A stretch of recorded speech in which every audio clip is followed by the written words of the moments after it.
My number one responsibility is to defend this country, to maintain its security. And I put a strong defense at the top of my priority list, and it's going to be maintained that way. The President. He is the Chief of State, an educator, the planner of the nation's future, and the Commander-in-Chief of the American Armed Forces.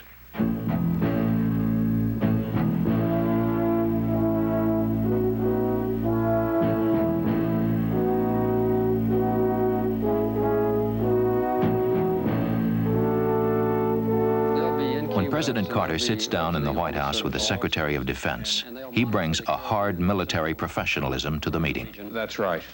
And then they'll be making plans so that if we do have a disturbance down there or some... This president is an Annapolis graduate. He spent 11 years in the Navy, and he knows what he's talking about.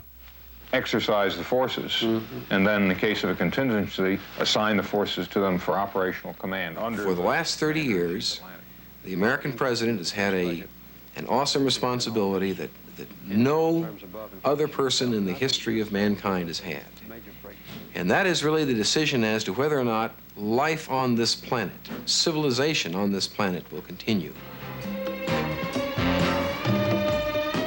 The heavy responsibility never ends, and a strong military is a deterrent to the outbreak of a war.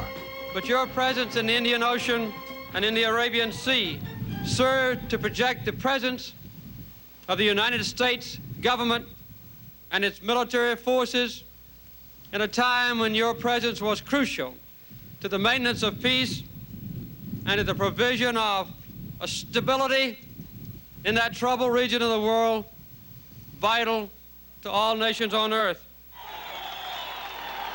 He is one of the smartest people I ever met. He's one of the strongest and most disciplined people I ever met. He has a very powerful religious commitment that keeps him stable, that keeps him content, that keeps him from panicking. He is a very precise person. I'm faced every day with the requirement to either approve or disapprove these kinds of weapons or others that might replace them. I need to know the level of operational capability of them. I think it's also important for our friends and allies and our potential adversaries to know that I have this intense interest in maintaining the level of training and the capability of which our armed forces are obviously capable.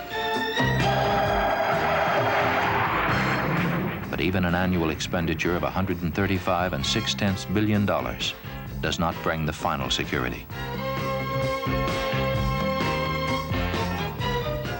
The final security comes only when people and nations can eventually come together in their minds and hearts. And there is no question in my mind but that his tenacious persistence to bring both Mr. Begin and Mr. Sadat together was the one thing that paid the dividends.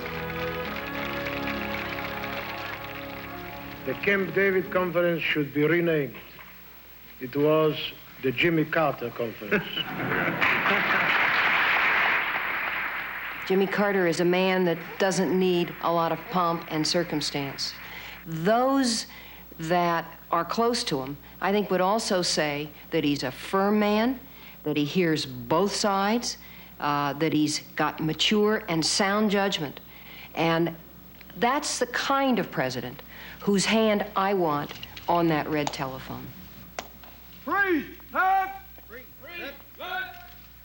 Hold!